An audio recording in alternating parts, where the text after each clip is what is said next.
नमस्कार दोस्तों, हमारी आज की इस कहानी का नाम है दखल अंदाजी। भाभी, ये लो फोन, मम्मी को उसको दिखा दो। कहते हुए नर नित्या ने फोन राशि की तरफ घुमा दिया।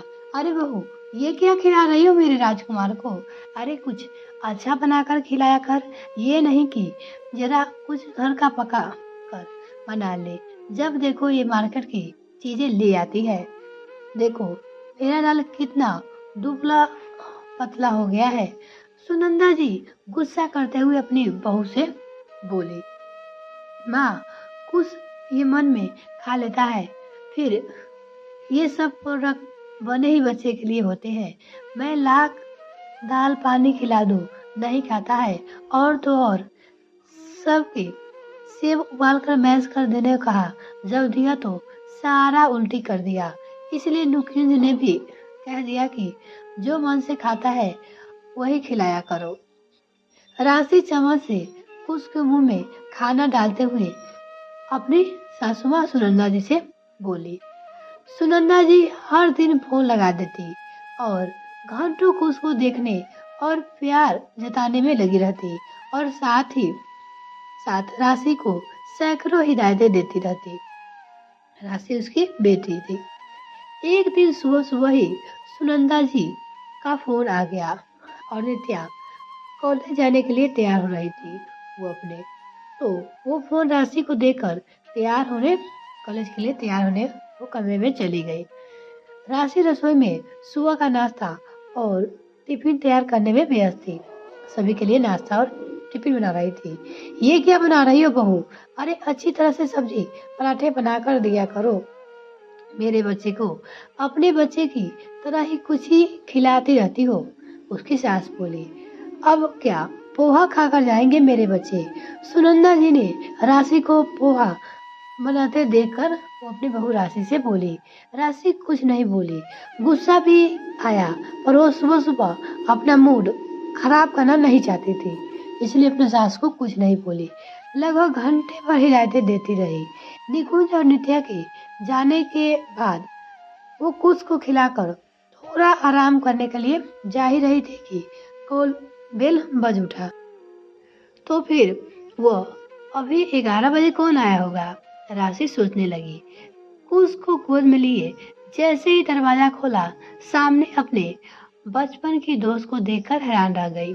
यानी कि उसकी दोस्त आई थी जो किसी शादी में शरीक होने इस शहर में आई है। जाने से पहले राशि से मिलने आ गई थी अपनी सहेली से। अरे काव्या, तुम आओ आओ। राशि ने खुले दिल से उसका स्वागत किया। अपनी दोस्त की चाय नाश्ता के दौरान काव्या राशि की रसोई की व्यवस्था देख आश्चर्य कर रही थी। घर भी सलीके से सजा हुआ था। उसे आश्चर्य हो रहा था देखकर। यार, मैं तो बेटे के साथ इतना कुछ कर ही नहीं पाऊँ, वो भी कभी न कभी। उसकी नानी को तो कभी दादी आती रहती है संभालने को, उसकी दोस्त बोली। अभी मैं आई हूँ तो कान्हा दादी के पास ही है, काव्या ने राशि से कहा। पर तू ये बता, इतना कैसे मैनेज कर लेती है? वो पूछी। काव्या ने आश्चर्य से अपनी दोस्त राशि से पूछा। सुनकर राशि हंसने लगी।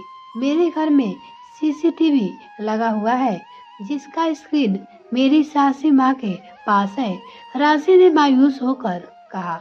मतलब? काव्या ने आश्चर्य से पूछी। यार क्या बताऊं, मेरी सासू माँ कस्बे में रहती है जहाँ ससुर जी की परचून की दुकान है और यहाँ आ नहीं सकती, और उनके 2 बच्चे मेरे पास रहते हैं।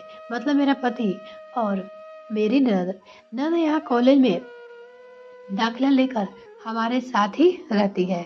पहले तो एक देवर भी यही रहते थे, अब उनकी नौकरी लग गई तो वो यहाँ से चले गए। मेरी सासू माँ को जरा भी चैन नहीं है।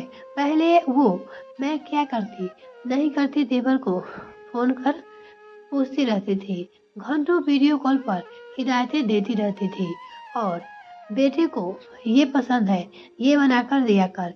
मेरी प्रेगनेंसी के दौरान मुझे क्या करना चाहिए, नहीं करना चाहिए कहती रहती। जरा कुछ बन के खाने बैठ जाती और देख उन्हें दिख गया तो फिर पूछो ही मत। और अब हालत ये है कि मैं कुछ के लिए उसकी पसंद का खिलाती, उस पर भी टीका टिप्पणी करती रहती है।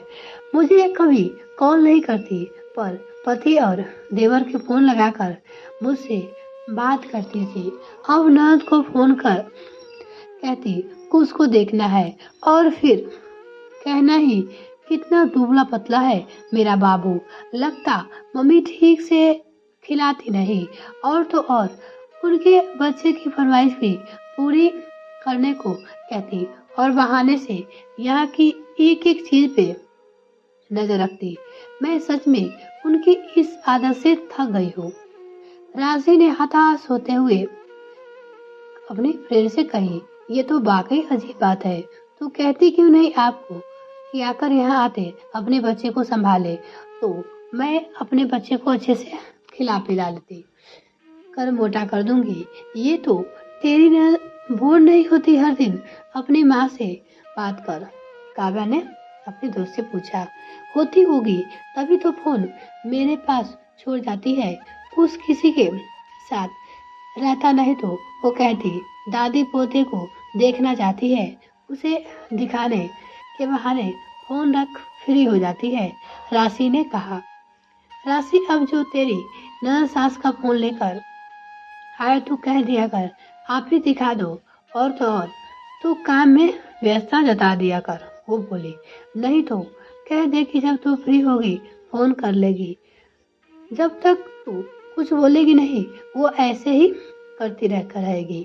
काव्या ने समझाते हुए अपनी दोस्त राशि से कहा कि तुम यही करना। कुछ देर बातचीत के बाद काव्या वापस चली गई वहां से, उसके घर से। अब तो सच में मुझे ऐसा ही कुछ करना होगा। सच में कभी कभी दोस्त की सलाह भी अजीब दे जाते हैं। सोचते हुए राशि खुद ही मुस्कुरा दी। रात को फिर जब नंद ने फोन पे सासू माँ का फोन आया, राशि ने कहा, नित्या आप आपको दिखा दीजिए, मैं रोटियां सेकने जा रही हूँ। वो बोली। कह राशि उसको नित्या को थमा के वहां से चली गई, अपनी ननद को दे दी। अब राशि ने इसी तरह से टालना शुरू कर दिया। नित्या भी कितना फोन पे कुछ को दिखाती, या फिर निकुंज ही, वो भी तो साफ कहकर कह देता कि फोन रखता हूँ। माँ देखना उसको। कुछ समय बाद सुनंदा जी के फोन आने कम हो गए। राशि ने भी चैन की सांसें ली जब उसकी सास फोन करना कम कर दिया, और अब बस नित्या को फोन कर सुनंदा जी हर दिन का ब्यौरा ले लेती थी, अपनी बेटी से ही बात कर लेती थी।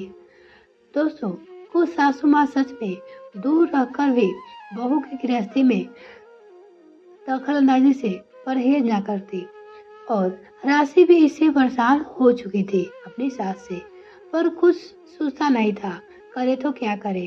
काव्या ने आकर एक सुझाव दिया और वो सफल रहा, और वही कही, आप खाली बैठे हो सकते हैं, पर हो सामने वाला वो भी आपकी तरह खाली हो जरूरी नहीं है।